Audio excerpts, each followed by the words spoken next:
تاخیر دعوت خطاب دینے جا رہا ہوں پروفیسر مطیع اللہ باجوہ صاحب حافظہ اللہ تعالی، وہ آپ کے سامنے خطاب فرمائیں گے۔ پروفیسر مطیع اللہ باجوہ حافظہ اللہ تعالی۔ السلام علیکم ورحمۃ اللہ وبرکاتہ۔ اچھا، موسم اچھا ہے اور ادھر روشنیاں زیادہ ہیں، ادھر تھوڑی سی گرمی ہے، تو ادھر اتنی ٹھنڈ نہیں ہے کہ آپ جواب نہ دیں۔ السلام علیکم ورحمۃ اللہ وبرکاتہ۔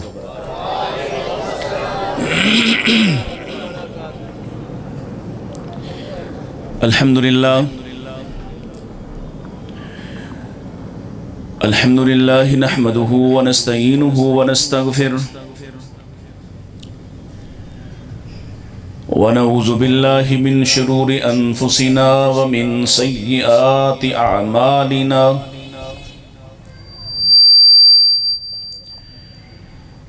من يهده الله فلا مضل له ومن يضلله فلا هادي له،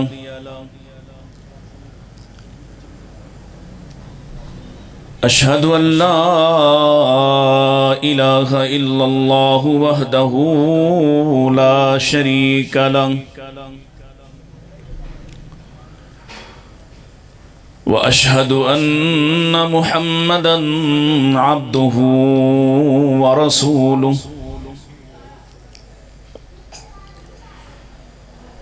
أما بعد، أعوذ بالله السميع العليم من الشيطان الرجيم،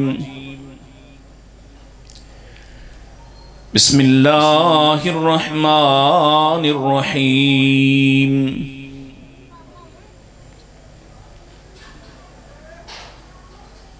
فلا وربك لا يؤمنون حتى يحكموك فيما شجر بينهم، ثم لا يجدوا في أنفسهم حرجا مما قضيت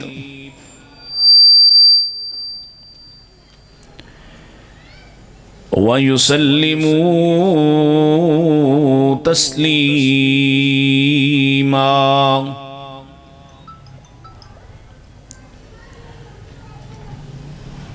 وقال الله تعالى: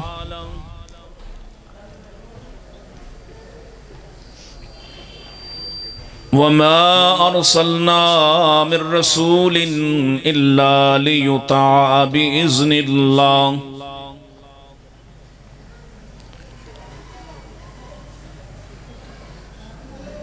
وقال الله تعالى في مقام آخر: وما أرسلناك إلا كافة للناس بشيرا ونذيرا ولكن أكثر الناس لا يعلمون۔ وقال النبي صلى الله عليه وسلم: أنا قائد المرسلين۔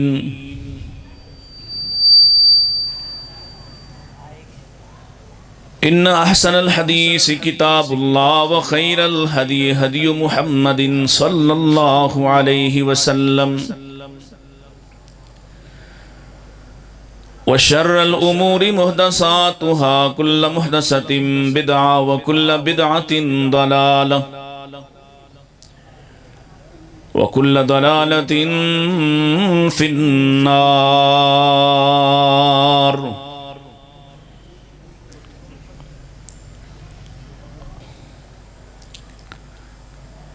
تیرے رب کی قسم ہے، یہ اس وقت تک مومن نہیں ہو سکتے جب تک اپنے باہمی معاملات میں، تنازعات میں، اختلافات میں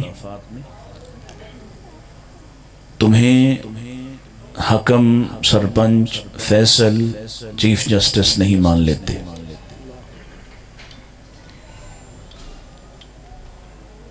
اور اس وقت تک بھی مومن نہیں ہو سکتے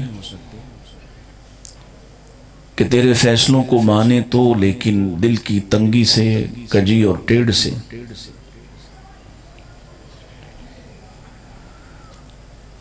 اور ایک ہی صورت ہے ان کے ایمان لانے کی، مومن کہلانے کی، وَيُسَلِّمُوا تَسْلِيمًا، کہ تمہارا فیصلہ آ جائے، تمہاری بات پہنچ جائے تو یہ سر تسلیم خم کر دیں۔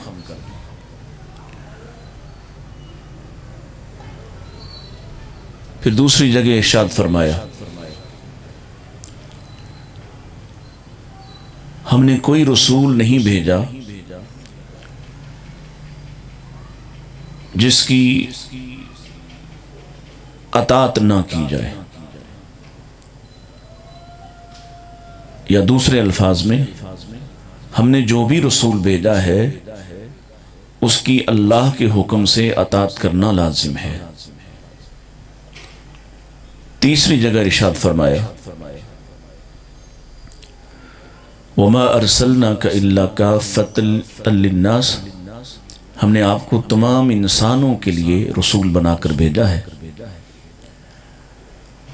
بشیرم و نذیرہ، خوشخبری دینے والے بھی آپ ہیں اور ڈر سنانے والے بھی آپ ہیں،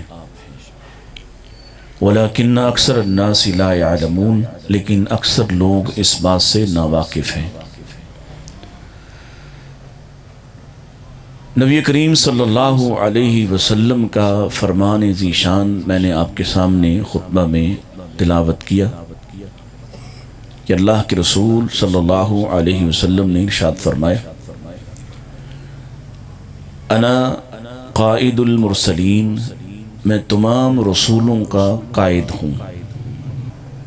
حمد و ثنا خالق کے ارض و سما کے لیے جس جیسا کوئی دوسرا نہیں،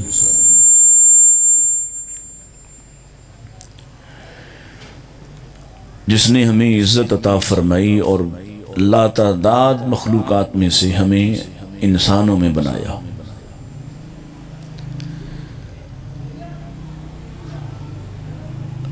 اور انسانوں سے معزز کر کے اہل اسلام میں پیدا فرمایا، اور اس نے فضل کیا اسلام کا نام لینے والے بے شمار گروہوں میں سے، جہاں کچھ نہ کچھ باطل موجود ہے، اس سب سے نکال کر اس نے توحید اور رسالت کا وہ بہترین عقیدہ عطا فرمایا جو کل رسول اکرم صلی اللہ علیہ وسلم پر نازل کیا گیا۔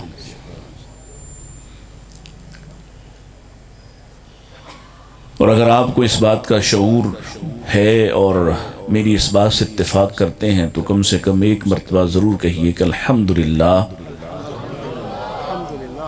اس نعمت ہدایت پر جو مالک کائنات نے ہمیں بن مانگے، بن طلب کیے، بن کسی مصیبت کو سہے عطا فرما دی ہے۔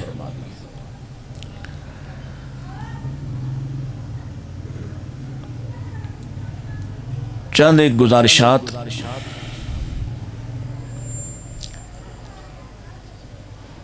نبی کریم صلی اللہ علیہ وسلم کی اس حیثیت کے حوالے سے جس کے ماننے والے ہم سبھی کہلاتے ہیں، لیکن در حقیقت اس حیثیت کو کہیں نہ کہیں ہم سب اپنی مرضی اور اپنے مزاج کے مطابق تسلیم کرتے ہیں۔ رسول اللہ صلی اللہ علیہ وسلم کی اس حیثیت کو جو غیر مشروط تسلیم کرنا تھا ویسا تسلیم نہیں کرتے ہیں۔ میں نے جو مقدمہ سامنے رکھا ہے پھر سے ایک دفعہ سن لیں اور کھلی آنکھوں سے اور کھلے کانوں سے سن لیں، کیونکہ نہ مجھے عادت ہے کہ میں آپ کو آنکھیں بند کر کے کچھ سنا جاؤں، اور نہ میں آپ کی آنکھیں بند ہونے دینا پسند کروں گا کہ آپ جھومتے رہیں اور ہاتھ اٹھا اٹھا کے سبحان اللہ کہتے رہیں اور آخر میں آپ کو کچھ بھی سمجھ نہ آیا ہو۔ پھر سے سنیے، میں نے جو مقدمہ جس پر بات کرنا ہے وہ کیا ہے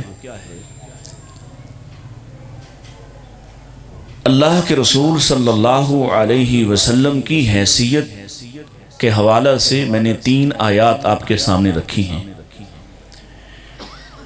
اور صحیح حدیث ایک آپ کے سامنے رکھی ہے۔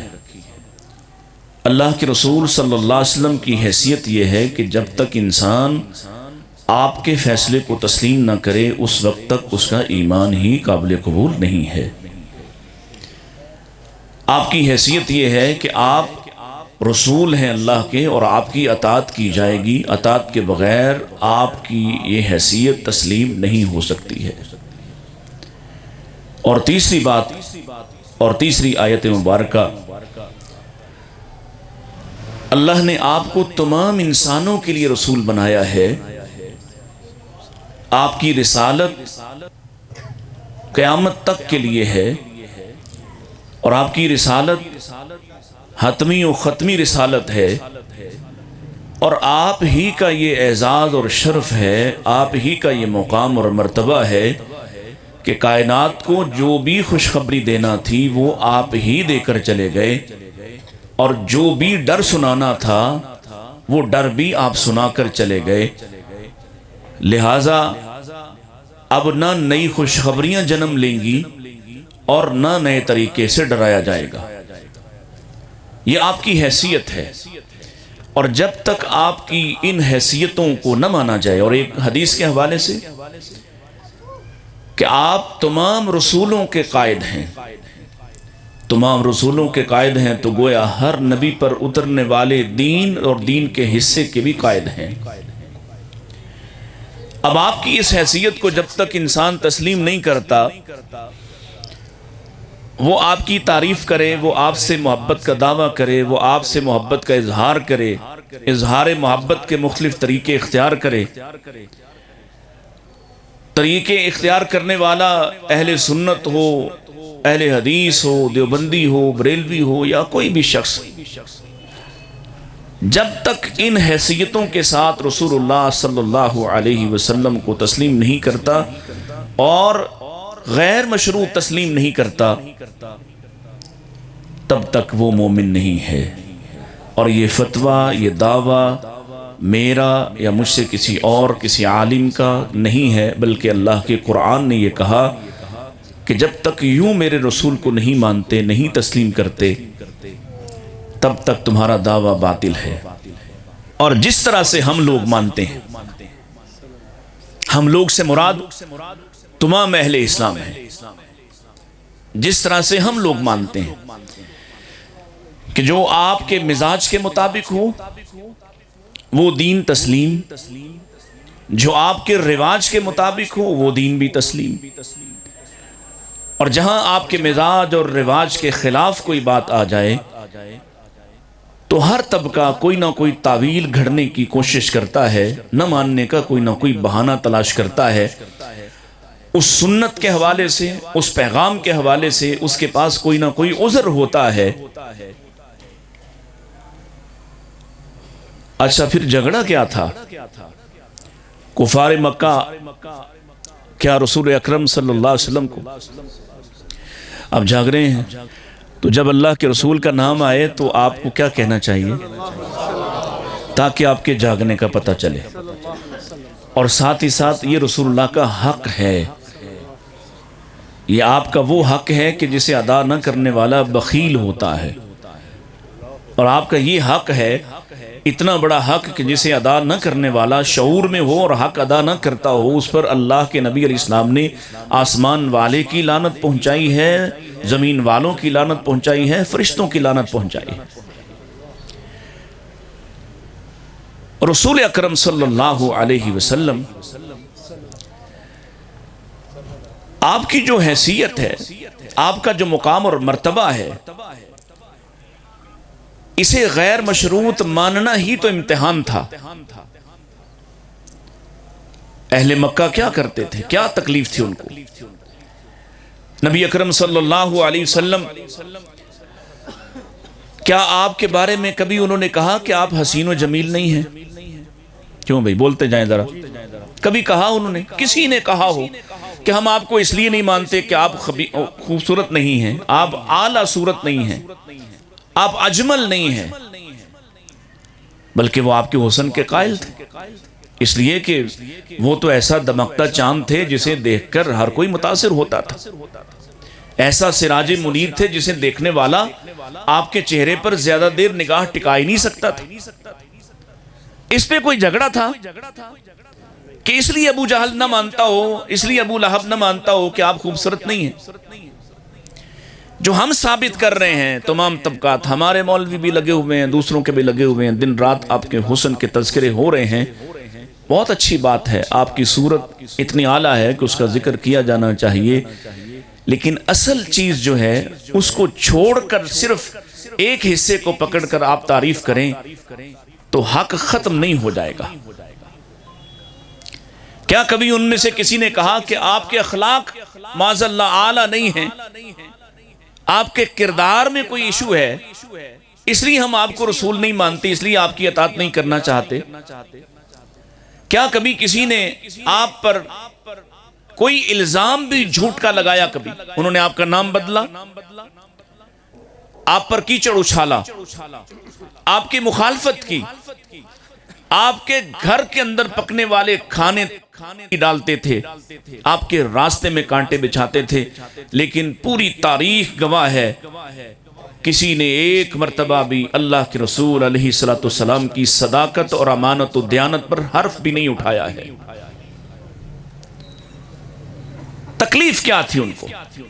یا اس کے بعد یہود کو دیکھ لیں، یہود مخالفین ہیں، اور اللہ کا قرآن کہتا ہے وَلَتَجِدَنَّ أَشَدَّ النَّاسِ عَدَاوَةً لِلَّذِينَ آمَنُوا الْيَهُودِ، سب سے زیادہ جو شدت والے مخالفین ہیں نا مسلمانوں کے، اہل اسلام کے، ایمان والوں کے، وہ سب سے زیادہ مخالفت اور عداوت رکھنے والے یہود ہیں۔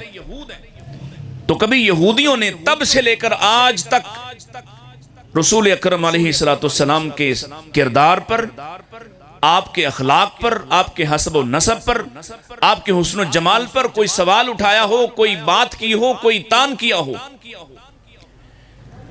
اس 1400 سال کی پوری تاریخ میں جو معلوم ہے، نبی اکرم علیہ السلام کی ذات مبارکہ کی آمد اور آپ کے آنے کے بعد کی یہ خاص کیفیت ہے۔ اس سے پہلے انسانوں کی زندگیاں اور ان کے حالات و واقعات سب کچھ ہم سے محو ہو گیا۔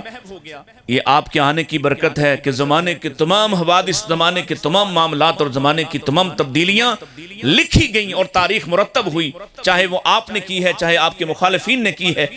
ایک ایک واقعہ، ہر نوٹیبل واقعہ، ہر نمایاں ہونے والا حادثہ اور واقعہ لکھا ہوا ہے آج بھی تاریخ میں۔ پیارے رسول علیہ السلام کے خلاف کسی ایک یہودی کا کوئی ایک دعویٰ بھی آپ کی ذات کے حوالے سے، آپ کی ذات کے حوالے سے، توجہ میری طرف، آپ کی ذات کے حوالے سے، آپ کے حسب و نسب کے حوالے سے، آپ کے خاندان کے حوالے سے، آپ کے کردار اور اخلاق کے حوالے سے، آپ کے حسن و جمال کے حوالے سے کوئی ایک تان بھی، کوئی ایک اعتراض بھی نہیں ہے۔ اس کے بعد جو دوسرے بدترین دشمن ہے نا، جس کو اللہ نے کہا والذین اشرکوا، وہ جو شرک کرنے والے، مشرکین کل والے بھی، مشرکین آج والے بھی اللہ کے رسول کے بڑے شدید مخالف ہیں، اہل ایمان کے بڑے شدید مخالف ہیں۔ آپ کے بغل میں ہندوستان ہے،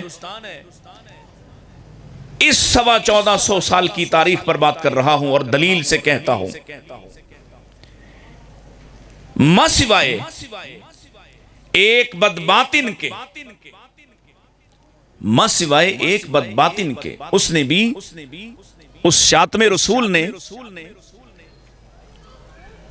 اس پوری تاریخ میں ایک بدباطن شاتم رسول اٹھا جس نے رسول اللہ، ایک سلمان رشدی بدباطن کے علاوہ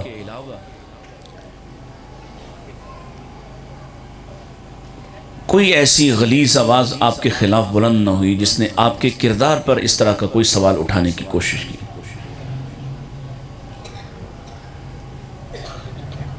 گویا کافروں کو نہ آپ کے کردار پر کوئی اعتراض تھا، نہ ہے، نہ آپ کے حسن و جمال سے کوئی مسئلہ تھا، نہ آپ کے خاندان کے عزت و شرف سے کوئی مسئلہ ہے، بلکہ جب تک حضرت ابو سفیان رضی اللہ تعالیٰ عنہ مسلمان نہیں ہوئے اور ان کی ملاقات قیصر کے دربار میں اس سے ہوئی اور اس نے کچھ سوالات ان سے پوچھے، تو وہ خود آپ کے خاندان کی عزت و شرف کا اس وقت جب وہ دشمن اور مخالف تھے،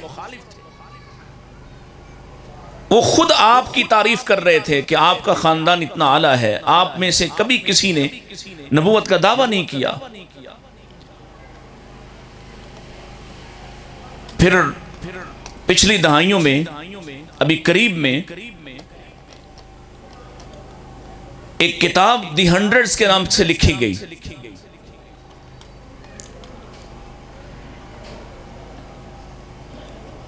اور یہ ایک لکھنے والا ایک انتہائی متعصب عیسائی تھا۔ ویسے احسن بھائی اگر دوسری لائٹس چلا دی جائے نا تو مجھے ذرا ان کے چہرے نظر آئیں گے، اور یہ اس کی ویڈیو لیول تھوڑا کم بھی ہو جائے گا تو گزارا کر لیں، کیونکہ آڈینس جو ہے وہ دکھائی نہ دے تو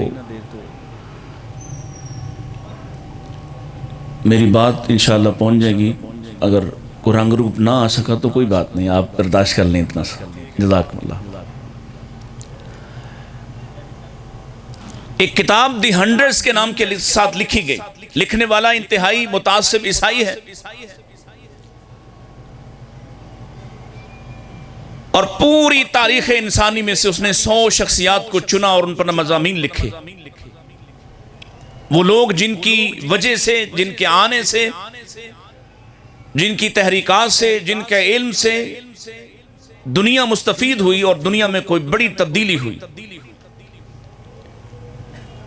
اس کتاب میں آپ کے نبی اور رسول جناب محمد کریم صلی اللہ علیہ وسلم پر بھی ایک مضمون لکھا گیا۔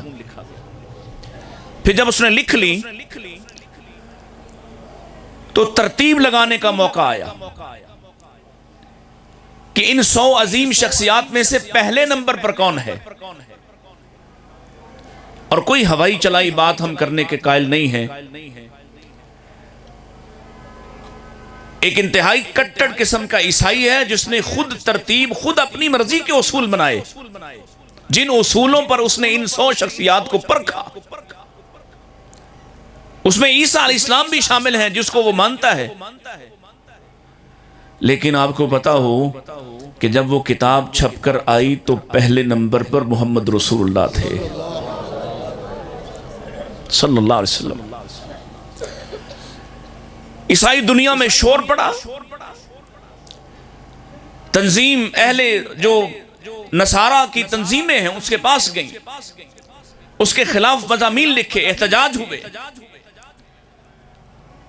تم کیسے محمد صلی اللہ علیہ وسلم کو پہلے نمبر پر لا سکتے ہو جبکہ تم خود عیسائی ہو؟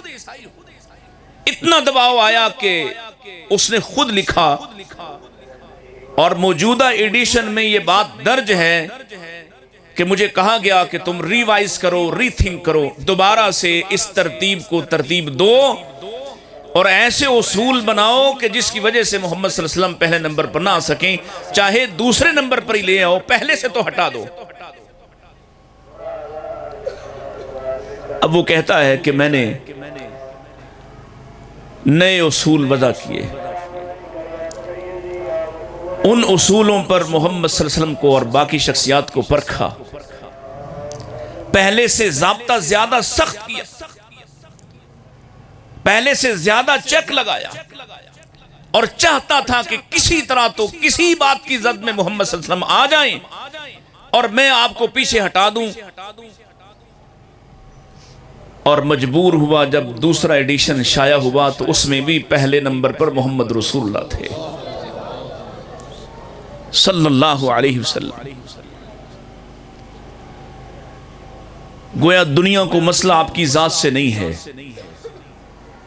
آپ کے حسن و جمال سے، آپ کے خاندان سے، آپ کے عزت و شرف سے۔ آپ بڑے عالی خاندان کے حامل ہیں، بلکہ اگر رسول اللہ صلی اللہ علیہ وسلم کی زبان سے سنیں تو آپ فرماتے ہیں انا سید ولد آدم، میں آدم کی کل اولاد کا سردار ہوں، میں ساری اولاد آدم کا سردار ہوں۔ آپ اپنی بارے میں، آپ اپنے خاندان اور اپنے والدین کے بارے میں کہتے ہیں کہ پوری اس سلسلہ نسب میں کوئی ایک بھی بدکار نہیں ہے، یعنی آپ سے لے کر آدم تک جو آپ کا سلسلہ ہے وہ پاک باز لوگوں کا سلسلہ ہے۔ گویا آپ کے پورے خاندان میں ایک سے بڑھ کر ایک لوگ ہیں، خاندانی اعتبار سے، حسن و جمال کے اعتبار سے۔ اور اگر حسن و جمال کے اعتبار سے جبریل کی گواہی آپ کے سامنے رکھوں، لوگ تو کہتے ہیں میں لب کے لے آواں کتھوں سونا تیرے نال دا، جبریل کہتے ہیں قلبت مشارق الارض و مغاربہا، میں انسانوں سے پہلے بھی دنیا میں آتا تھا، میں تمام نبیوں کے پاس بھی آیا ہوں، میں نے سارے مشارق اور سارے مغارب کو بھی دیکھا ہے، وَلَمْ أَرَى مِثْلُ مُحَمَّدُ، لیکن میں نے مثل محمد نہیں دیکھا ہے۔ آپ حسن و جمال کے اعتبار سے اعلیٰ، خاندان کے اعتبار سے اعلیٰ ہیں، اور کردار و اخلاق کے اعتبار سے اپنی گواہی کیا دیں، دشمنوں کی گواہی دیتے ہیں۔ اور اب وقت میرا چونکہ کافی درمیان میں ضائع ہوا ہے، میں کچھ چیزیں شارٹ کرنا چاہ رہا ہوں، صرف ایک گواہی دے دیتا ہوں آپ کو کہ اللہ کے رسول صلی اللہ علیہ وسلم نے جس روز اعلانیہ دعوت کا آغاز کیا، وہ منظر آپ کے سامنے ہے، آپ کو یاد ہے کہ صفا پہاڑی پہ کھڑے ہو کر اللہ کے رسول نے سب کو پکارا، سب آ گئے،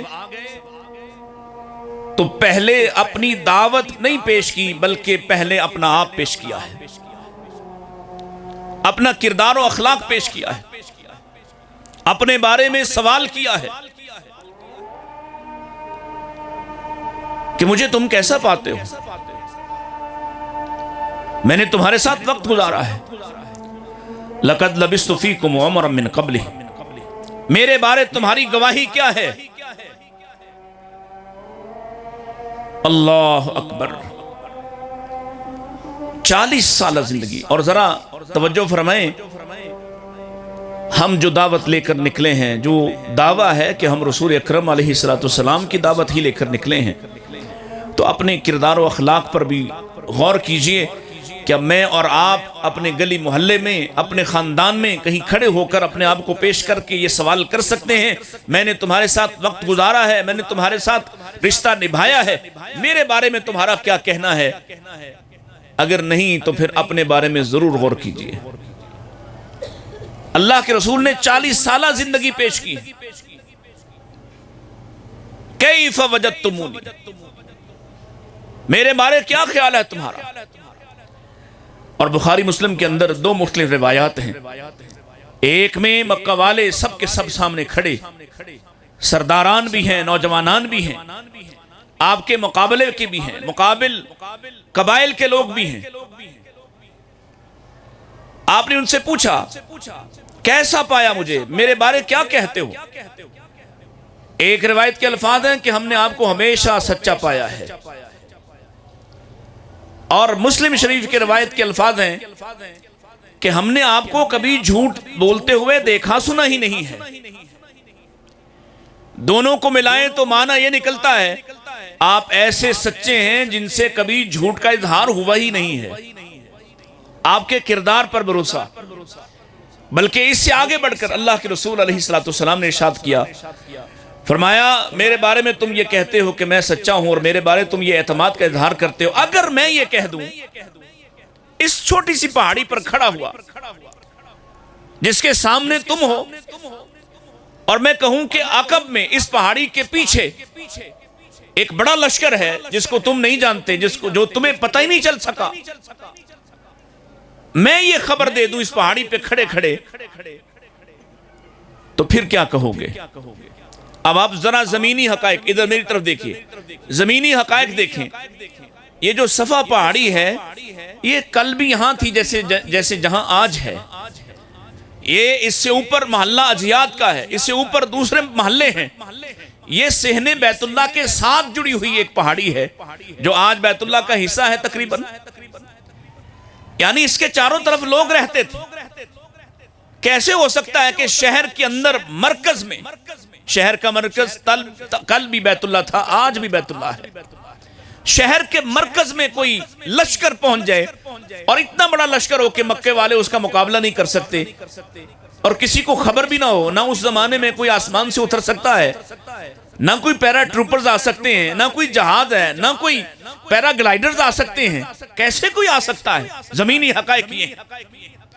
اس سب کے باوجود سامنے کھڑے تمام کے تمام کہتے ہیں یہ بات تو نہ ماننے والی ہے، لیکن اگر آپ کہہ دیں، آپ کا اعتبار یہ ہے، آپ کا کردار یہ ہے، آپ کہہ دیں کہ یہاں لشکر کھڑا ہے تو ہم آپ کی اس خبر کو جھٹلائیں گے، نہیں مان لیں گے. کردار یہ ہے آپ کا. مسئلہ آپ کے کردار کو ماننے کا بھی نہیں ہے. بہت سے لوگ ہیں نا جو کہتے ہیں، بہت پڑھے لکھے لوگ، علماء پہ تنقید کرنے کا ایک بہانہ ملتا ہے، اور لو جی آپ صلی اللہ علیہ وسلم کا اخلاق پیش کریں، آپ کیا توحید پیش کرتے رہتے ہیں، آپ کیا عقیدہ ختم نبوت پر لگے رہتے ہیں، نبی پاک کا اخلاق پیش کریں. بالکل کرنا چاہیے، لیکن یوں موازنہ مت کریں، یوں موازنہ مت کریں. اخلاق پیش کریں، ضرور کریں، لیکن عقائد چھوڑ کر نہیں، عقیدہ چھوڑ کر نہیں، عقیدے پر مصلحت کوشی سے نہیں. آپ نے لوگوں کے سامنے اپنے آپ کو پیش کیا، لوگ آپ پر بھروسہ کرتے ہیں، آپ کو سچا مانتے ہیں، لیکن تب تک جب تک آپ محمد بن عبداللہ ہیں. یہ ہے نکتے کی بات. محمد بن عبداللہ کو وہ سچا بھی مانتے ہیں، امانت دار بھی مانتے ہیں، حسین و جمیل بھی مانتے ہیں، اس کا نام محمد لیتے ہیں اور اس کی تعریفات کرتے ہیں. اگر حجر اسود کی تنصیب کے موقع پر آپ پہلے آ جائیں تو کہتے ہیں جا الصادق جا الامین، صادق آ گیا، امین آ گیا، ہمارا مسئلہ حل ہو جائے گا. آپ کی ذات، آپ کی شخصیت کسی طرح کا تنازع نہیں ہے، غیر متنازع ہیں. اور جیسے ہی آپ انہی سے گواہی لے کر اسی لمحے کے بعد کہتے ہیں، پھر یاد رکھو آج کے بعد یہ بات دھیان میں رہے کہ مجھے اللہ نے اپنا رسول بنا کر بھیجا ہے اور میں تمہارے پاس یہ دعوت لے کر آیا ہوں، قولوا لا الہ الا اللہ، ایک اللہ کو مان لو، تفلحو، تم کامیاب ہو جاؤ گے. تو اگلے لمحے کیا شروع ہوا؟ نام بھی بگاڑا، تانا بھی دیا، الزام بھی شروع، برا بھلا بھی کہا، بد دعائیں بھی دیں جس کی بلائیں لیتے تھے. تو مسئلہ کردار سے ہے، مسئلہ حسن و جمال سے ہے، خاندان سے ہے، مسئلہ ولادت سے ہے. بولو تکلیف کس کی ہے؟ اس حیثیت کی جس کا اعلان آپ علیہ السلام نے کیا ہے کہ میں محمد رسول اللہ ہوں. یہ قبول نہیں ان کو، اور یہ آج تک مشرکین کو، یہود کو، نصارہ کو قبول. اس پر کچھ دلائل تھے لیکن وقت نہیں بچا. کافروں کو یہ بات سمجھ میں آ گئی کہ رسول مانے تو پھر اختلاف نہیں ہو سکے گا. ابو جہل سیدنا مغیرہ بن شعبہ رضی اللہ عنہ کہتے ہیں کہ میں ابو جہل کے ساتھ تھا، یعنی عمر بن ہشام کے ساتھ تھا. مکہ کی گلی میں چلتے آ رہے تھے، سامنے سے محمد صلی اللہ علیہ وسلم آ گئے. کہتے میں نہیں جانتا تھا اس وقت آپ کو. آپ آئے اور آپ نے اس کو دعوت دینا شروع کر دی. آپ نے اللہ کی توحید کی دعوت. میں سن رہا ہوں ساتھ ساتھ. جب ساری بات مکمل ہو گئی تو ابو جہل نے اسی طرح سے آپ کو رد کر دیا، آپ کی دعوت کی تکذیب کی، آپ کو انکار کر دیا. جب آپ چلے گئے تو مغیرہ کہتے ہیں میں نے ابو جہل سے کہا یہ شخص دعوت تو بہت ہی اعلیٰ دے رہا تھا، بات تو بڑی کام کی تھی، انکار کیوں کیا ہے؟ کہنے لگا میرا اور ان کا خاندان برابر کا خاندان، ہم بھی لوگوں کو پانی پلاتے، ستو کھلاتے، ہم بھی لوگوں کو سواری دیتے، کپڑے پہناتے، ہم بھی حاجیوں کی خدمت کرتے، وہ بھی کرتے. یہ برابر کا خاندان، گویا ایک ہی دادا کی اولاد ہے. آج میں کیسے ان کو نبی مان لوں؟ کیوں بلا؟ کہ نبی ماننے سے پھر ماننا پڑتا ہے. نبی ماننے سے، بولے ذرا، نبی ماننے سے، نبی ماننے کے بعد کوئی سردار رہتا، کوئی چودھری رہ سکتا، کوئی بڑا رہ سکتا.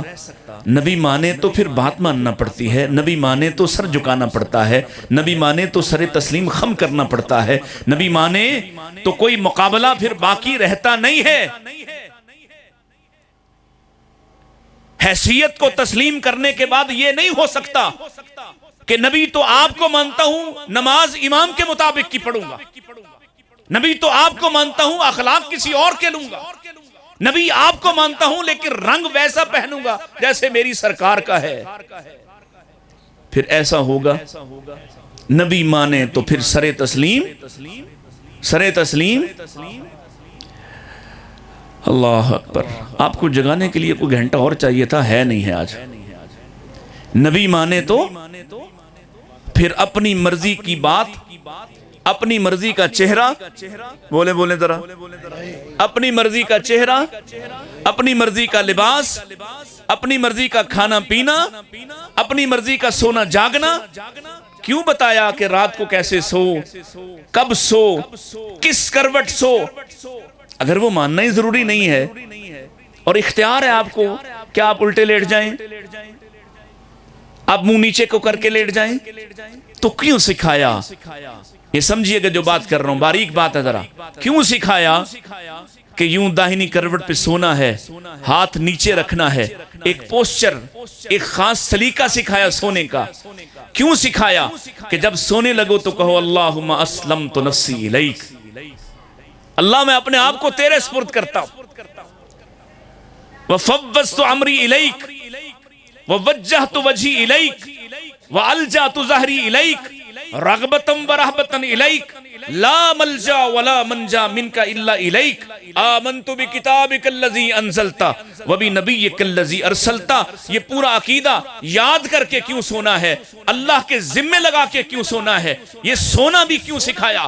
اٹھے تو اٹھ کر کہے الحمدللہ الذی احیانا بعد ما اماتنا والیہ النشور. کیوں سکھایا؟ واش روم جاتا ہے تو یہ پڑھتا ہوا جا، باہر آتا ہے تو یہ کہتا ہوا آ.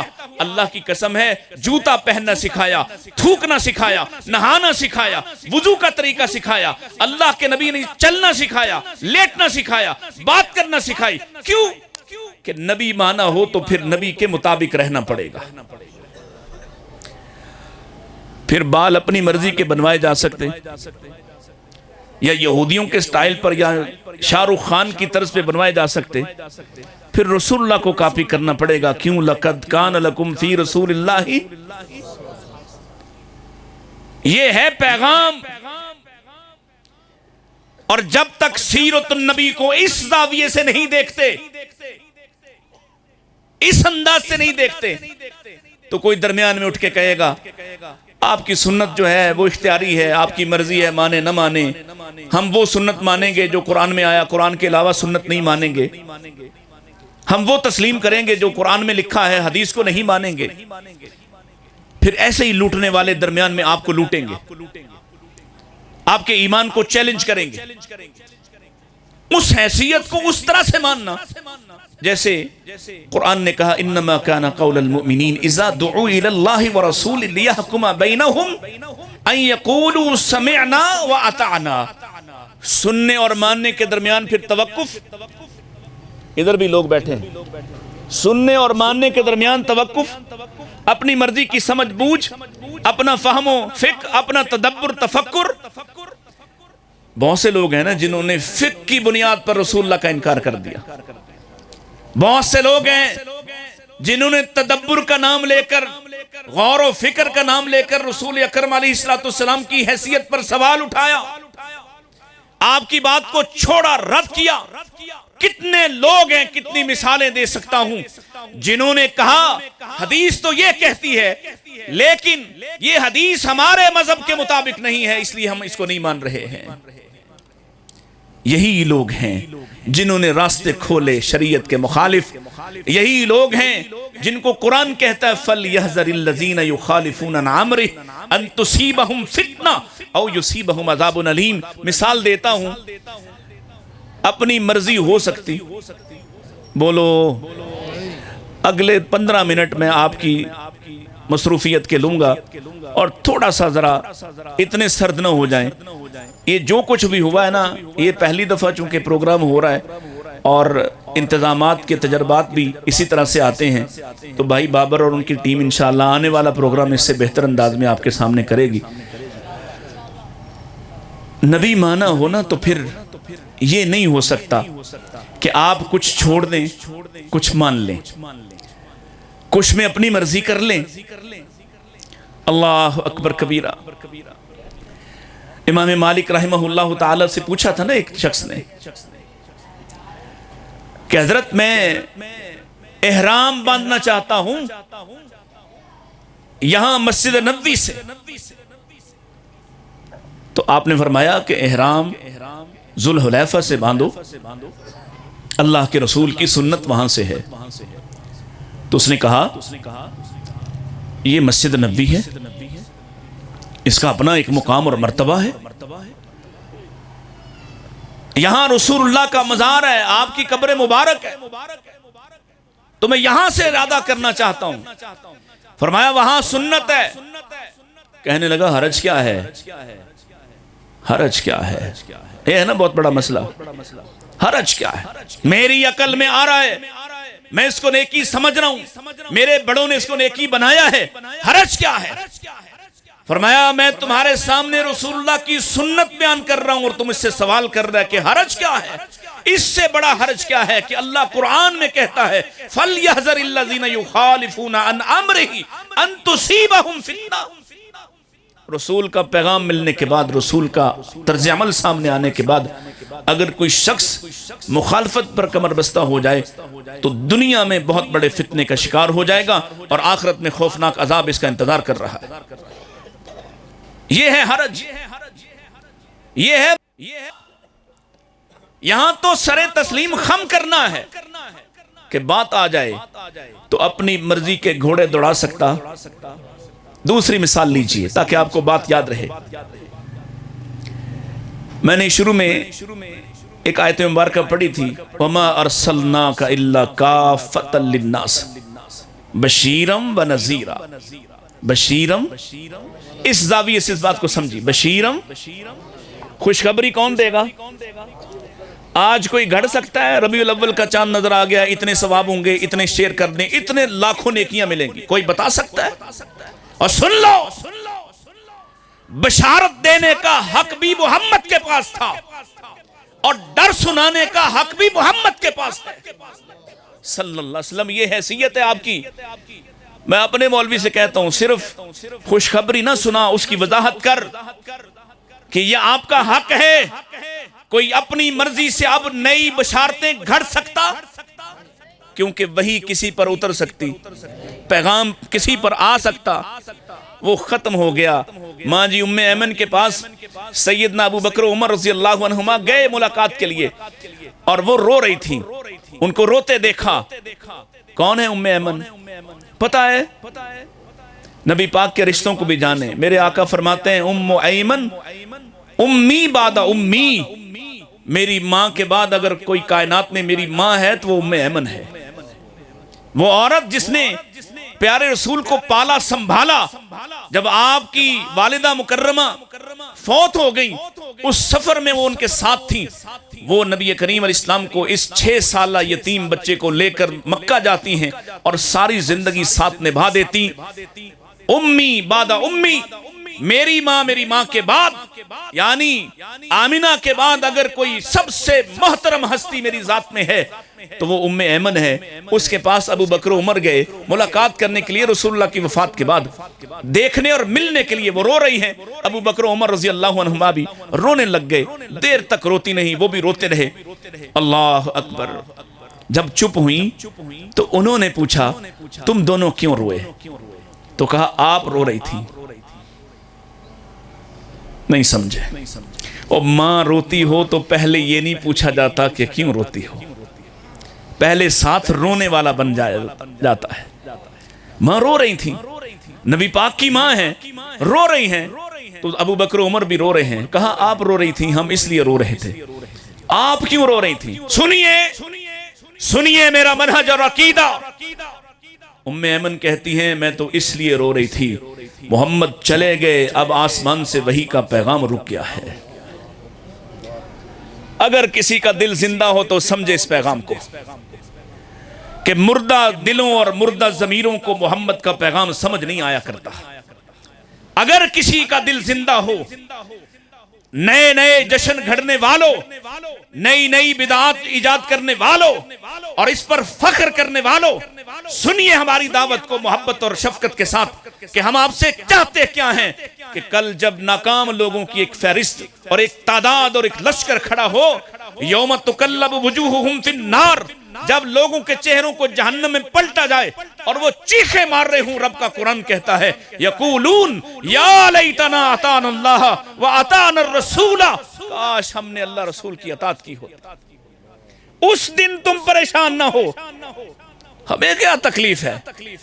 ہمیں تمہارا درد ہی یہ ہے کہ وہاں جا کر جب پوچھا جائے گا محمد علیہ السلام کی کتنی مان کر آئے ہو تو دامن خالی نکل آئے گی. رو رہی تھی. کیوں رو رہی؟ یہ وجہ ہے کہ اب وحی نہیں آئے گی، اب پیغام نہیں آئے گا، اب کسی کے خواب شریعت نہیں بنیں گے. لوگ اپنے خوابوں پہ نئی شریعت بنا لیتے ہیں. میں جو مثال دینے لگا تھا، بشارتیں مت گھڑو، یہ تو نبی کے زمانے میں گھڑنے کی اجازت نہیں ہے. اللہ کے پاک پیغمبر علیہ السلام صبح کی نماز پڑھائی تو حضرت عبداللہ بن رواحہ کو بلایا. صحابی ہیں، بڑے محترم صحابی، جو بعد میں غزوہ موتا میں شہید ہو گئے. 3 سپہ سالاروں میں ایک ان کی بشارت دی کہ ان کی شہادت ہوگی. اس عبداللہ کو بلایا اور کہا ابھی نماز کے بعد گھر جاؤ، تیاری کرو اور مدینہ کے باہر فلاں منزل پہ جمع ہو جاؤ. تمہارے ساتھ ایک لشکر جائے گا، فلاں جگہ پہ جہاد کرنے جانا ہے، مہم تمہارے ذمہ ہے. جاؤ، لوگوں کا انتظار کرو، لوگوں کے ساتھ مل کر جہاد کرو. عبداللہ گھر آئے اور گھر پہنچ کر تیاری کر رہے ہیں تو خیال آیا آج تو جمعہ ہے. بھئی توجہ ادھر میری طرف، آج تو جمعہ ہے اور جہاد پر جا رہا ہوں. ہو سکتا ہے کہ کبھی واپس نہ آؤں، ہو سکتا ہے کہ کبھی جہاد پر جو جا رہا ہوں. یہ آج کی طرح کوئی دور بیٹھ کے راکٹ پھینکنے والا تو جہاد نہیں تھا نا. خوفناک صورتحال ہے، آمنے سامنے کی دو بدو جنگ ہے. ہو سکتا ہے واپس ہی نہ لوٹوں. تو کیوں نہ، ممکن ہے یہ آخری جمعہ ہو، تو کیوں نہ جمعہ رسول اللہ کے پیچھے پڑ جاؤں، کیوں نہ مسجد نبوی میں آپ کا خطبہ سن جاؤں، کیوں نہ آپ کے وعظ و نصیحت کو سن لوں. سواری تیز ہے، سربراہ بھی میں ہوں، میرے جانے پر ہی لوگ سفر شروع کریں گے. اس منشائے نبوت کو سمجھے نہیں اور خود سے فیصلہ کر لیا اس خیال سے کہ آپ کے پیچھے جمعہ پڑھ لوں، اس خیال سے کہ ہو سکتا ہے یہ امکانی طور پر آخری جمعہ ہو، لہذا آپ کے پیچھے آپ کی نصیحت سن کے جاؤں، ہو سکتا ہے دوبارہ کبھی موقع ہی نہ ملے یا میں شہید ہو جاؤں. اللہ کو نیت بری ہے بھائی، بولو نیت بہت اچھی. مسجد نبوی میں ایک نماز 1000 نماز کے برابر، 1000 نماز کے برابر. اور رسول اللہ کے پیچھے نماز کا اجر کیا ہوگا اللہ ہی جانتا ہے. آپ کے پیچھے نمازیں، آپ کا جمعہ سننا، آپ کا خطبہ سننا. لوگ محبت کرتے ہیں نا خطبہ سے.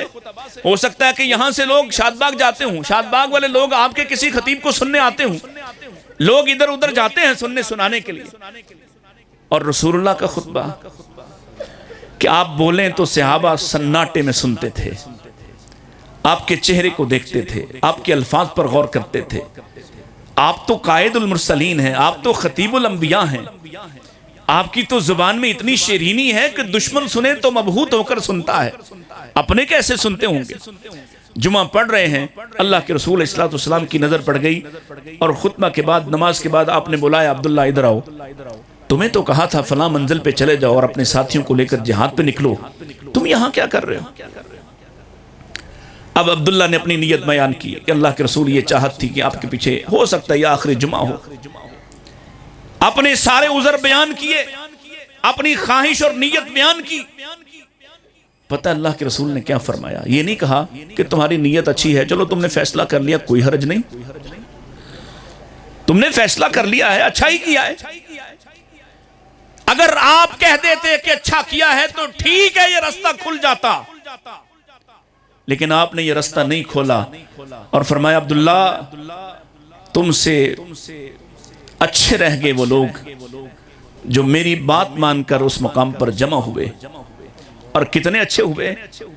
اے عبداللہ اگر تم زمین کی کل جمع پونجی سارا مال بھی خرچ کر دو پھر بھی تم ان کے برابر نہیں ہو سکتے جو میری بات مان کر صبح وہاں جمع ہوئے ہیں اور تم ابھی تک یہاں کھڑے ہو۔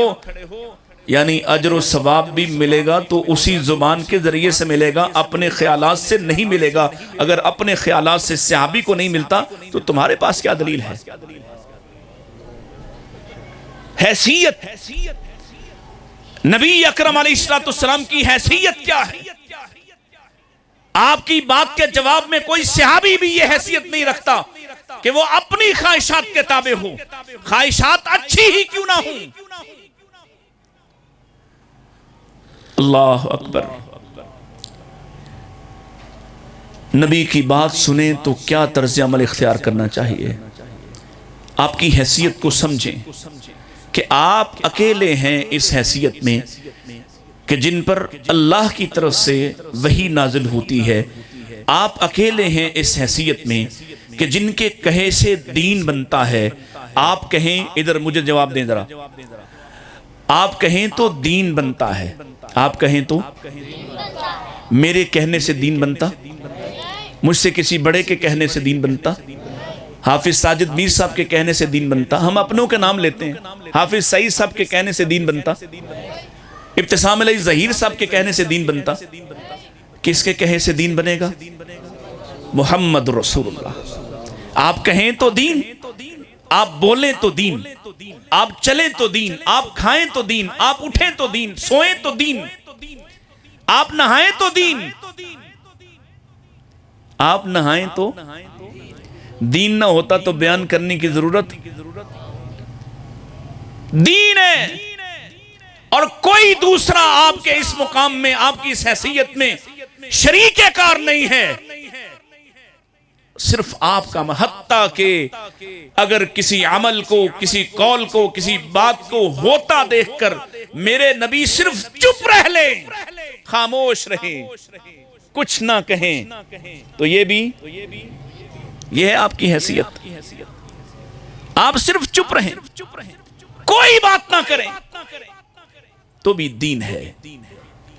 یہ حیثیت صرف رسول اللہ صلی اللہ علیہ وسلم کی ہے۔ تو جس کی یہ حیثیت ہو، اس کا پیغام آئے، وہ کہے سلو کما رأیتمونی اصلی، اور میں کہوں کہ نہیں، میں ویسے پڑھوں گا جیسے میرا امام پڑھتا ہے۔ وہ کہے کہ مغرب کے بعد، مغرب کی اذان اور جماعت کے درمیان 2 رکعت نماز ادا کر، میں کہوں کہ نہیں، میرا مذہب اس کے مخالف ہے۔ وہ کہے کہ چھوٹا بچہ بھی اگر قرآن کا حافظ ہے تو اس کے پیچھے نماز پڑھی جا سکتی ہے، میں کہوں کہ اس لیے نہیں پڑھی جا سکتی کہ میرا امام مخالف ہے۔ وہ کہے کہ عورت کا ذبیحہ جائز اور حلال ہے، میں کہوں کہ اس لیے نہیں ہو سکتا کہ میرا امام اس کو تسلیم نہیں کرتا۔ کتنی مثالیں دوں؟ پھر میں یہ کہنے میں حق بجانب ہوں کہ تم نے نبی کو نبی مانا، اور اگر آپ سے کہوں ناراض نہ ہوں تو ذرا اپنے آپ پر غور کریں۔ ان پر غور ہو رہا ہے تو آپ بھی بڑے خوش ہیں، آپ اپنے بارے میں خیال فرمائیں۔ یہ سر سے لے کے پاؤں تک، اور آپ باہر سے لے کے گھر تک، اور گھر سے لے کے کاروبار تک، ذرا اپنی زندگی پہ نظر تو دوڑائیں، اس میں دیکھیں کہ نبی پاک کی مخالفتیں کہاں کہاں ہیں، کہاں کہاں آپ اپنے مزاج کا شکار ہیں، کہاں کہاں آپ اپنے رواج کا شکار ہیں، کہاں کہاں آپ مصطفیٰ کے رنگ کو اختیار کرنے سے انکاری ہیں، کہاں کہاں آپ کے مقام پر، آپ کے گھر میں، آپ کے تہوارات میں، آپ کے شادی بیاہ میں، آپ کے معاملات میں سنت ایک طرف ہوتی ہے اور آپ کا طرز عمل دوسری طرف ہوتا ہے۔ جواب تو دیجئے ذرا، اب بھی اسی شوق سے کہیے کہ اگر شادی پہ میں بھی کافر کی طرح کی شادی کروں، میں بھی بدعتی کی طرح کی شادی کروں، تو میرے پاس کیا جواز ہے، میرے پاس کیا سہولت ہے؟ کیا میں نے رسول اللہ کو اس حیثیت سے مانا ہے؟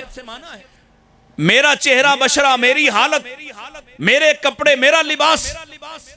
نبی علیہ السلام بیٹھے ہیں، سامنے سے ایک نوجوان گزرا ہے اور آپ نے اس کی تعریف کی ہے۔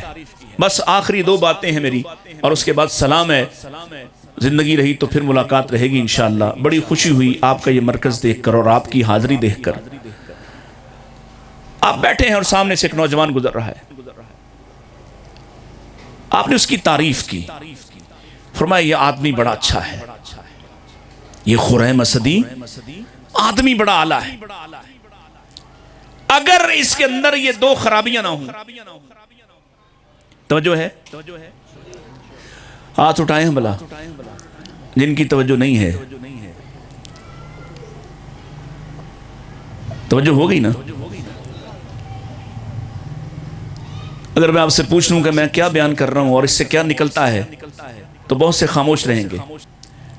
پیارے رسول نے اس کی 2 خامیوں کی طرف اشارہ کیا ہے، لیکن پہلے اس کی تعریف کی ہے۔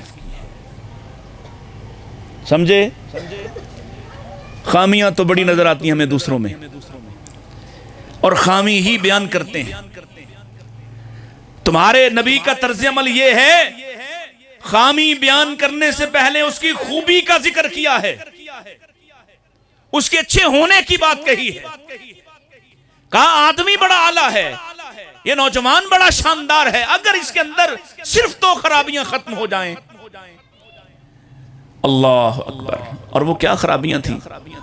فرمایا ایک، اس کے بال بڑے لمبے ہیں، بال لمبے لوگ رکھتے تھے کمر تک، جیسے آج کل ارطغرل سٹائل چلتے ہیں۔ ایک، اس کے بال بڑے لمبے، اس کے بال چھوٹے ہو جائیں، کہاں تک ہونے چاہیے؟ زیادہ سے زیادہ کہاں ہونے چاہیے؟ یہاں میرے نبی کے لمبے ترین بال بھی شانوں تک تھے، اس کے نیچے کوئی پونی، کوئی سٹائل، کوئی عورتوں والا رنگ ڈھنگ کچھ نہیں۔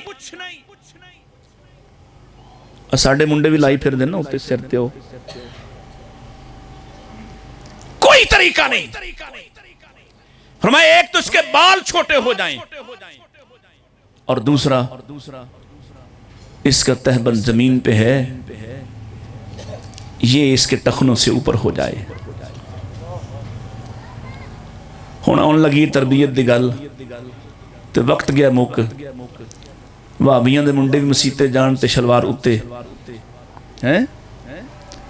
ٹراؤزر نیچے سے فولڈ کر کے اوپر، پینٹ نیچے سے فولڈ کر کے اوپر، اور مسجد سے نکلے نماز پڑھتے تو وہیں جوتوں کی جگہ پہ کھڑے ہو کے سارا فولڈ اتارنے نیچے کرتا ہے کہ کہیں پتہ نہ چل جائے باہر جا کے کہ یہ اہل حدیثوں کا بچہ ہے، پتہ نہ چل جائے کہ یہ سنت کا مشتاق ہے۔ اگر پتہ چل گیا تو جن کے ساتھ کرکٹ کھیلتا ہوں وہ کیا کہیں گے؟ کیا کہیں گے؟ میرے نبی کا فرمان سن لو کیا کہا، فرمایا ثلاثۃ، 3 بندے ایسے ہیں لا یکلمہم اللہ یوم القیامہ، جن سے قیامت کے دن اللہ کلام ہی نہیں کرے گا، بات ہی نہیں کرے گا۔ اور پتہ ہے بات نہ کرنا اللہ کا کسی سے کتنا خوفناک عذاب ہو سکتا ہے، کہ اللہ حساب نہیں لے رہا۔ لوگ امتیں نبیوں کے پاس جاتی ہیں اور نبی سب کے سب انکار کرتے ہیں، حتیٰ کہ سب نبی جمع ہو کر عیسیٰ علیہ السلام کی قیادت میں میرے محمد رسول اللہ کے پاس آئیں گے، اور عیسیٰ ان کے خطیب بن کر بات کریں گے، اللہ کے رسول اے محمد صلی اللہ علیہ وسلم، یہ انبیاء کی جماعت ہے، یہ آپ کے سامنے درخواست کرنے آئے ہیں، آپ اللہ سے سفارش کیجئے۔ کس بات کی؟ کہ اللہ حساب تو لے، جو بھی فیصلہ ہونا ہو جائے، مالک حساب تو شروع کر لے، انتظار مشکل ہے، فرمایا ثلاثۃ لا یکلمہم اللہ یوم القیامہ، یہ بدبخت وہ ہیں 3 طرح کے لوگ جن سے اللہ کلام ہی نہیں کرے. کھڑے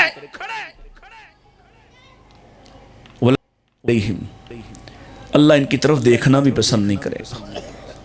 ولا یزکیہم، اللہ ان کا حساب ہی نہیں لے گا. کون ہے یہ؟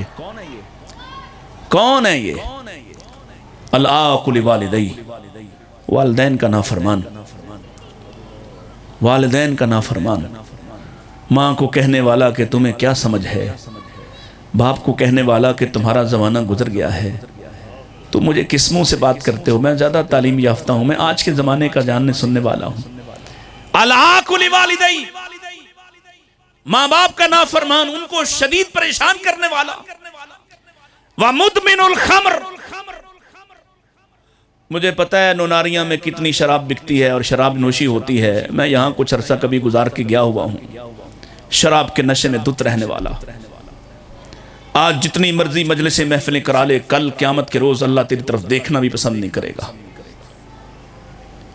تجھ سے بات نہیں کرے گا، حساب نہیں لے گا. اور تیسرے نمبر پر فرمایا والمسبل الازار، یہ جو ہلکا گناہ سمجھ رہا ہے نا جس کو، ٹخنوں سے نیچے شلوار پینٹ لانے والا سن لے، والمسبل الازار. تیسرا بندہ یہ ہے جس سے اللہ کلام نہیں کرے گا، بات نہیں کرے گا، حساب نہیں لے گا، دیکھنا بھی پسند نہیں کرے گا. اس لیے فرمایا بندہ بڑا اچھا ہے، اس میں 2 خرابیاں ختم ہو جائیں تو. اور خوش نصیب تھا وہ، اس زمانے میں تھا، کسی نے جا کر اس کو خبر دی کہ خریم تیری تعریف ہوئی ہے، تیرے نصیب جاگے ہیں، پیارے رسول نے تیرے بارے میں یہ کہا ہے. اور اس نے کیا کیا؟ سنا اور مانا. سنا اور آپ نے بھی سن لیا نا، کیا سنا ہے؟ آج اس مجلس سے اٹھیں تو شلواریں اوپر ہوں، پینٹیں اوپر ہوں، کوئی برا کہے بھلا کہے، کوئی اچھا سوچے برا سوچے، پھر کسی کے کہے سوچے سے نیچے آئیں. آپ جب جائیں آج کے بعد تو پھر کل سے آپ اس طرح اٹھا کے پھینک دیں، کریں گے؟ کوئی میں آپ سے کوئی ہاتھ نہیں اٹھوانے، آپ کی مرضی ہے. میں نے سنا دیا، اللہ کے فضل سے پہنچا دیا، بنیادی نقطہ سمجھا دیا کہ نبی مانا ہے سو سر تسلیم خم کر دو. دیکھو جب کل سر تسلیم خم کر کے جاؤ گے تو اللہ کی قسم ہے نبی پاک کا ہاتھ ہوگا اور آپ سامنے کھڑے ہوں گے، یا آپ کا حکم ہوگا اور آپ سامنے کھڑے ہوں گے، اور سنت ماننے والوں کو کہا جائے گا پلاؤ ان کو پانی. جو سنت میں ٹانکے لگا کر بدعت کے ٹانکے لگاتے ہیں وہاں تک بھی چلے جائیں، حوض پر جا کر بھی لوٹا دیے جائیں گے. دلیل سے کہہ رہا ہوں، سنت کے ساتھ کھڑے رہو. دوسری بات اس نے کیا کیا، وہ اٹھا گھر سے ہی چھری پکڑی، اپنے کندھوں کے برابر بال کو کاٹ لیتا ہے. نائی کے پاس حجام کے پاس جانے کی بھی مہلت، اپنے تہبند کو اڑس لیتا ہے. اور واقعی نبی پاک علیہ السلام کی تعریف کے مطابق کہ آدمی بڑا اچھا ہے، سنا ہے نبی کا پیغام کان میں پڑا ہے، آدمی اچھا ہی تھا تو فوراً مان گیا ہے. آدمی اچھا ہی تھا تو مان گیا ہے. اچھے نہیں مانتے، ایسا بھی ہوتا ہے کبھی کہ آدمی اچھا ہو اور نبی کا پیغام ملے اور وہ نہ مانے. یہ تو سرکشوں کا کام ہے، یہ تو نافرمانوں کا کھیل ہے. اچھے کون ہوتے ہیں؟ سمعنا و اطعنا. سنا، ارے سنا نہیں، ماننے والے تو ایسے تھے. نبی نماز پڑھا رہے ہیں، سب کا منہ آگے کی طرف ہے، رسول اللہ کا بھی چہرہ آگے کی طرف ہے، قبلہ سامنے ہے، آپ نماز پڑھا رہے ہیں. حالت نماز میں وحی کا پیغام آیا ہے، اے پیارے آپ کا جوتا آج صاف نہیں ہے. جوتوں سمیت نماز پڑھ رہے تھے، اور جوتوں سمیت نماز اگر نماز ہوتی ہے تو یہ وہ نماز ہے اس میں جنازہ بھی. اور بولو اس وقت مولوی صاحب کہنے نے لاؤ جتیاں پیچھے کر لو آگے کر لو. جوتوں سمیت نماز، فرض نماز پڑھ رہے تھے، فرض نماز جوتوں سمیت. پیغام آیا آپ کا جوتا آج صاف نہیں ہے. اللہ کی مرضی ہے، نہ پتہ چلے تو جوتے کا پتہ نہیں چل رہا کہ اس میں کچھ لگا ہوا ہے. آسمان سے پیغام آیا تب پتہ چلا آپ نے حالت نماز میں جوتا مبارک اتار دیا، اتار کر سائڈ پر کر دیا. اب پیچھے کھڑے ہیں، کسی کو نہیں کہا. کہنا سننا تو دور کی بات ہے، وہ تو دیکھ کر بھی آپ کی بات کو مان لیتے تھے، دیکھ کر بھی۔ اب اگلی صف نے اتارے، پچھلی صف نے اتارے، پچھلی صف نے اتارے، پچھلی صف نے اتارے۔ اللہ کے رسول اسلام نے نماز ختم کی، دیکھا آپ نے تو جوتے وحی کی بنیاد پر اتارے تھے، ان سب نے ویسے ہی اتار دیے۔ پوچھا تم نے کیوں اتارے؟ عرض کرنے لگے اللہ کے رسول آپ اتار دیں تو پہن کیسے سکتے ہیں، آپ اتار دیں تو پہن کیسے سکتے ہیں۔ اور آخری بات، چونکہ خواتین بھی موجود ہیں تو ایک بات ان کے لیے، اور اس کے بعد سلام۔ یہ نہیں مانتی نا، یہ کمپنی بھی ذرا مشکل سے مانتی ہے۔ حدیث لاؤ، دین لاؤ، بڑی دلیلیں، پیغام دو کہ اللہ کا پیغام آیا ہے۔ یا ایھا النبی کل ازواجک و بناتک و نساء المؤمنین ان یدنین علیہن من جلابیبہن، آسمان سے پیغام آیا ہے، اے میرے حبیب اپنی بیٹیوں سے کہو، بیویوں سے کہو، مسلمانوں کی مومنوں کی عورتوں سے کہو اپنے چہروں کو ڈھانپ لیں، آج کے بعد جب نکلیں تو اپنے اوپر بڑی چادریں لے کر نکلیں۔ جلباب کہتے ہیں سر سے لے کر پاؤں تک اپنے آپ کو ڈھانپنے والی چادر۔ حکم آیا ہے، خاص لوگوں سے شروع کر کے عام لوگوں تک پہنچایا، سب کو کہو۔ نبی پاک کی بیویاں ہماری مائیں ہیں، ایمان والوں کی مائیں ہیں، ماؤں سے بھی کہو، ان کی ماؤں سے بھی کہو آج کے بعد اپنے آپ کو ڈھانپ کر نکلیں۔ اور سیدہ عائشہ رضی اللہ تعالیٰ عنہا فرماتی ہیں اللہ انصار کی عورتوں پر رحم فرمائے۔ کہہ دو آمین۔ کیسی کمال کی عورتیں ہیں۔ فرمایا رات کے وقت یہ آیات نازل ہوئی، رات کے وقت عشاء کے بعد، اور آپ کے پاس چند انصار صحابی بیٹھے ہیں اور آپ نے ان کے سامنے ان آیات کی تلاوت فرمائی رات کو، اور رات میں یہ پیغام انصار کے گھرانوں میں پہنچا۔ مدینہ میں غالب اکثریت انصار کی ہے، انصار کے گھروں میں یہ پیغام پہنچا رات میں۔ سنیے، رات میں انصاری عورتوں نے اپنی چادروں کو بڑا کیا، جس کے پاس اضافی چادر نہیں اپنے بستر میں سے کچھ کاٹ کر حصہ شامل کیا، جلباب بنائی، بڑی چادر کی۔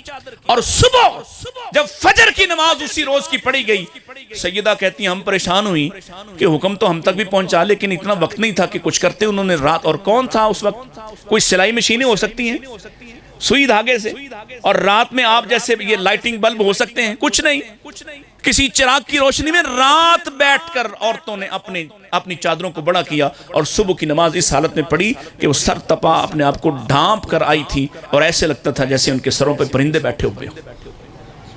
یہ ہماری والی ہیں، ان کو سمجھ ہی نہیں آ رہا۔